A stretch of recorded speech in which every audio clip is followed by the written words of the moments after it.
Hello techians, this is Kunwar and welcome to the techy lab.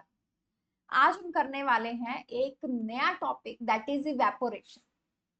But इसको study करने से पहले कुछ सवाल हैं जो कि हमारे लिए सोचना बहुत जरूरी है। जैसे कि क्या हमें हमेशा हीट करना पड़ेगा, मतलब टेम्परेचर चेंज करना पड़ेगा, या फिर प्रेशर चेंज करना पड़ेगा to change the state of matter. सोच के देखो, पहले हमने हमेशा टेम्परेचर चेंज किया, फिर हमने प्रेशर चेंज किया। अब वो कह रहे हैं कि क्या ये दोनों करने पड़ेंगे हमेशा। तो आप अपने सोच के देखो, एवरीडे लाइफ में जब आप कोई टेम्परेचर चेंज नहीं कर रहे हो, आप कोई प्रेशर चेंज नहीं कर रहे हो, बट स्टिल उस सब्सटेंस की जो स्टेट है वो चेंज हो जाए। Yes, from liquid to vapour takes place without the liquid reaching the boiling point. Without reaching the boiling point, boiling point मतलब अगर पानी जो है तुम्हारा लिक्विड स्टेट में है, अभी वो वाटर वेपर बन गया है बट तुमने उसको बॉयल नहीं किया। चलिए देखते हैं इसी प्रोसेस की जो एग्जांपल्स है वो है कि जब आप कपड़े धोते हो, आपने उनको सूखने डालना होता है, आप ऐसे ही डाल देते हो, आप उनको बॉयल तो कर नहीं रहे हो, बट पानी जो उनके अंदर होता है वो इवेपोरेट हो जाता है, वो गायब हो जाता है, राइट। कपड़े सूख जाते हैं। तो वो एक एग्जाम्पल है इवेपोरेशन की। ठीक है। अगर आपने पानी ऐसे भी बाहर रख दिया, सपोज एक कटोरी में आपने थोड़ा सा पानी लिया और उसको बाहर रख दिया, आप देखोगे कि कुछ घंटे बाद वो पानी नहीं होगा वहां पर। क्यों? क्योंकि वो इवेपोरेट कर गया है। ठीक। वैसे सही बताऊं तो मैं आज सोचती हूँ कि मुझे ये आइडिया क्यों नहीं आया अपने हॉस्टल टाइम पर कपड़े ऐसे सुखाने का। ऑल तो मुझे कभी जरूरत नहीं पड़ी, but still it's a good idea. You can save it for your hostel life दो। ओके, तो अभी हम स्टार्ट करते हैं इवेपोरेशन पढ़ना। अब देखो, जो पार्टिकल्स हैं, चाहे तुम उनको गर्म करो, पानी को तुम गर्म ना करो, वो पार्टिकल्स हमेशा क्या रहेंगे? मोशन में रहेंगे, ऐसे ऐसे मूव करते रहेंगे, वो रेस्ट पर नहीं है। ठीक है। तो कोई भी गिवन टेम्परेचर जो है, वो पार्टिकल्स जो है वो उनके पास कोई ना कोई काइनेटिक एनर्जी हमेशा रहती है। अब लिक्विड्स में क्या होता है, ऑलरेडी उनके बीच में कुछ कुछ जगह होती है, इन पार्टिकल्स जो है वो मूव कर रहे होते हैं। अब जो हमारे पास सरफेस है, जैसे पानी है यहाँ पर, है ना। अभी अंदर तो पूरा बल्क में पानी है, लेकिन जो सरफेस पे पार्टिकल्स हैं, उनके पास क्या है, जो अंदर बिल्कुल अंदर वाले बल्क वाले जो हमारे पास पार्टिकल्स है पानी के, उनसे थोड़ी सी ज्यादा काइनेटिक एनर्जी होती है। ठीक है। उन थोड़ी सी ज्यादा काइनेटिक एनर्जी होने के कारण उनके जो फोर्सेस ऑफ अट्रैक्शन है विद अदर पार्टिकल्स, वो क्या करते हैं? इजिली ब्रेक कर लेते हैं, और वो अपना जो पानी है, अपना घर बार जो छोड़ गए हैं, वो हवा में चले जाते हैं, वेपर स्टेट में कन्वर्ट हो जाते हैं। ठीक है। तो अभी वो लिक्विड से गैसियस स्टेट में यहाँ पर क्या हो गया? वो कन्वर्ट हो गए। तो ये जो प्रोसेस है जहां पर लिक्विड गैसियस स्टेट में या वेपर्स में कन्वर्ट हो गया, कोई भी टेम्परेचर पे, we are not heating, okay, कोई भी टेम्परेचर पे बिलो इट्स बॉइलिंग पॉइंट, उसको हम बोल देते हैं इवेपोरेशन। ठीक है, उसको क्या बोल देते हैं? इवेपोरेशन। ये बहुत इंपॉर्टेंट है। ठीक है, यही जो पॉइंट्स है ना, यही आपके आंसर्स का बेस बनेंगे। यही आप देखना कि हम कल क्वेश्चंस करेंगे, कल नहीं परसों बहुत सारे क्वेश्चंस करेंगे, आप देखोगे यही लाइंस है, इन्हीं को हम बार बार लिख रहे हैं। इवेपोरेशन की बहुत सारी एग्जांपल्स है जिनके बेस पे क्वेश्चन आ सकता है। अब है important part, factors affecting evaporation. अभी इवेपोरेशन को कौन से फैक्टर्स जो है वो इफेक्ट करते हैं? हमने क्या लिया? हमने पानी लिया एक टेस्ट ट्यूब में। ठीक है, उसको हमने विंडो या फैन के बाहर रख दिया, फिर हमने लिया एक चाइना डिश में पानी, फिर हमने लिया ओपन चाइना डिश।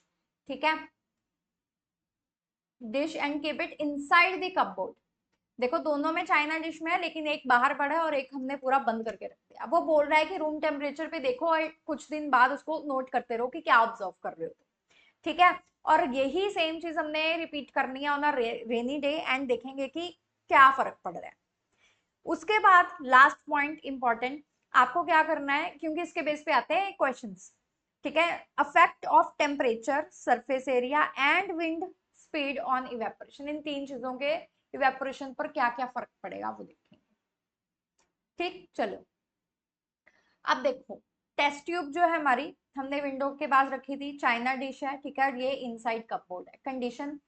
अब जो टेस्ट ट्यूब है वो बिल्कुल पतली सी ऐसे होती है। अब इसमें जो सरफेस एरिया है वो बहुत कम है, ठीक है, एयर फ्लो ही नहीं है, जिसकी वजह से इवेपोरेशन बहुत ज्यादा स्लो है, ठीक है। और रेनी डे में तो और ज्यादा स्लो हो जाएगी, क्योंकि already water vapours rainy day में क्या होता है, ह्यूमिडिटी ज्यादा होती है, वाटर वेपर्स ऑलरेडी ज्यादा प्रेजेंट होते हैं, तो इवेपोरेशन के कारण टेस्ट ट्यूब में भी जो पानी है उसमें जो इवेपोरेशन है, ठीक है, उसके कारण मतलब वो उसको जगह ही नहीं मिलती, ठीक है। ऊपर के पार्टिकल्स जाएंगे तभी तो नए पार्टिकल्स एनर्जी लेके उधर जगह बना पाएंगे ना, जब जगह ही खाली नहीं है। अब देखो जो ओपन चाइना डिश है उसमें क्या है, लार्ज सरफेस एरिया, तो इवेपोरेशन होगी फास्ट। बट जब रेनी डे आएगा फिर वही प्रॉब्लम आएगी, वहां पर ऑलरेडी वाटर वेपर्स बहुत ज्यादा है, ह्यूमिडिटी बहुत ज्यादा है, तो उस केस में इवेपोरेशन क्या हो जाएगी, फिर से थोड़ी सी स्लो डाउन हो जाएगी।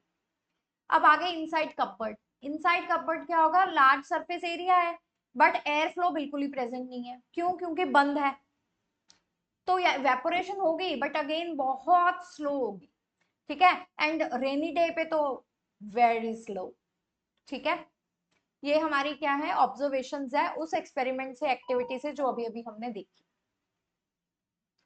अब देखो हमने कंक्लूड क्या किया, अब लास्ट में उसका पॉइंट था, उसके लास्ट पॉइंट में हमने क्या बताना था, surface area, temperature and windy situation में हमारे पास इवेपोरेशन पर क्या क्या फर्क पड़ेगा। अब देखो conclusion, increase in surface area, जब आपने सरफेस एरिया इंक्रीज कर दिया, टेस्ट ट्यूब से चाइना डिश में चले गए, क्या हो गया, इवेपोरेशन क्या है, एक सरफेस फिनोमेना है, अगर सरफेस एरिया बढ़ गया तो इवेपोरेशन भी बढ़ जाएगा।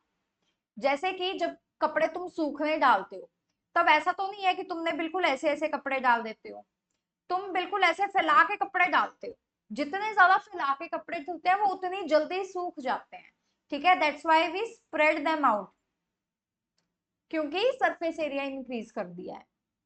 फिर आ गया increase of temperature, temperature increase करना, देखो जो तुम्हारा इवेपोरेशन है वो कोई भी टेम्परेचर पर हो सकती है, पर अगर टेम्परेचर बढ़ गया तो evaporation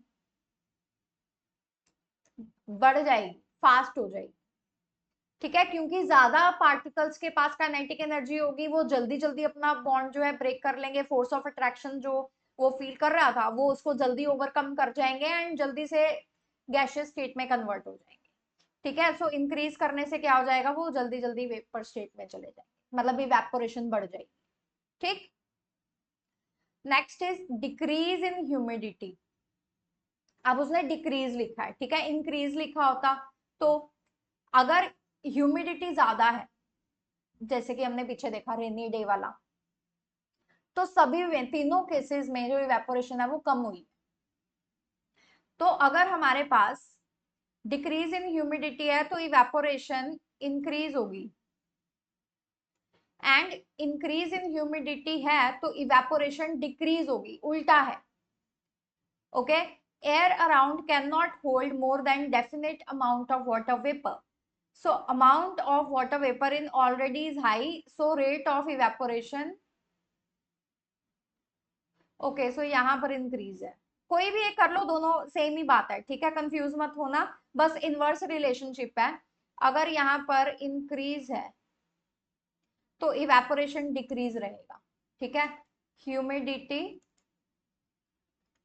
increase, evaporation decrease, humidity decrease, evaporation will increase, बस ये ध्यान देना, ठीक है, इसको ठीक कर लेना। इंक्रीज इन ह्यूमिडिटी मतलब इवेपोरेशन कम, ठीक है, रेनी डे पे ह्यूमिडिटी बढ़ गई, evaporation come.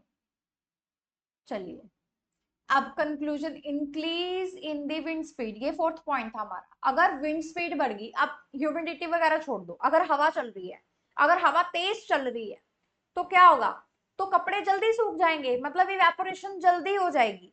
So increase in wind speed increases the evaporation, कैसे, क्योंकि जो वाटर वेपर जो ऊपर प्रेजेंट थे अभी, है ना, हमारे इवेपोरेशन के कारण, वो जो विंड स्पीड है उनको हटा देगी, तो अभी क्या होगा, यहाँ पर खाली जगह हो जाएगी, फिर और ज्यादा पार्टिकल्स उनकी जगह ले लेंगे, फिर हवा चलेगी वो फिर से उनको रिप्लेस कर देगी, फिर खाली जगह हो जाएगी, फिर और पार्टिकल्स एनर्जी गेन करके सरफेस पे आ जाएंगे एंड फिर, तो ये चीज ऐसे चलती रहेगी, ठीक है।